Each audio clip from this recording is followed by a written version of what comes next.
Writing lesson number 4 is going to focus on body paragraphs and how your body paragraphs need to have a unified focus for whatever you're talking about.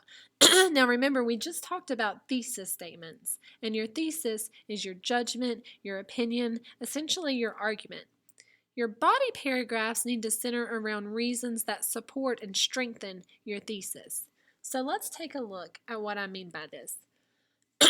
In other words, your body paragraphs need a main idea, a single focus, and usually that main idea is the first sentence of your body paragraph. The main idea should be overarching. It should be one of our AP umbrellas if we have talked about that. If we haven't, you have no idea what I'm talking about. But it needs to be focused around a particular concept. Yet, it still needs to be specific to the text and how it's effective in reaching that intended audience and the writer's purpose. In other words, you need to think about why an author writes something and how it persuades their audience. How is that rhetorical approach, that umbrella, that concept, effective for the specific intended audience and the writer's purpose? In other words, it has to address the rhetorical situation. And you need to do more than state the obvious. You need to go further to explain the overall impact. And I hate giving you formulaic sentences because that's really going to cramp your style as a writer. But a good example of a main idea is to say the writer's tension or the writer's irony or whatever umbrella focus you're choosing. The writer's whatever is a rhetorically effective tool for the intended audience because it does what? And so let's look at some examples to conclude. I don't know what's wrong with my animations for this.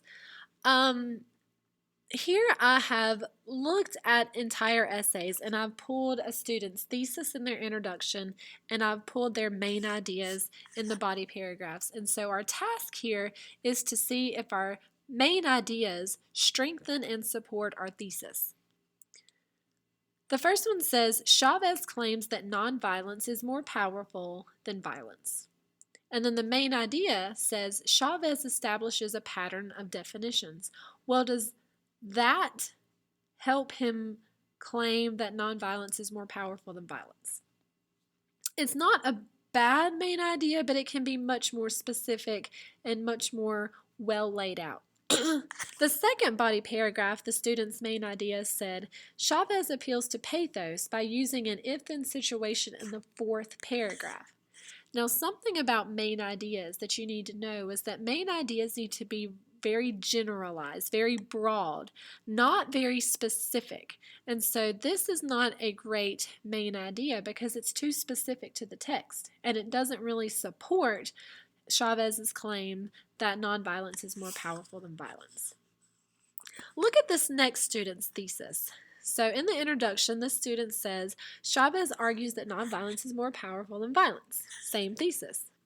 But their main idea in the first paragraph said Chavez appeals recognize the passion felt by his audience and give the oppressed a way to positively relieve the frustration. This is a wonderful main idea that supports Chavez's claim that nonviolence is more powerful. This student is recognizing the audience and their state of mind, and basically telling how this audience is able to be persuaded by Chavez and talking about the appeals. The second main idea says the tension created by Chavez between violence and nonviolence reflects the internal struggle his entire audience is feeling. Again, another wonderful example of a main idea that supports the thesis. I hope you found this helpful. This is the end of the fourth video.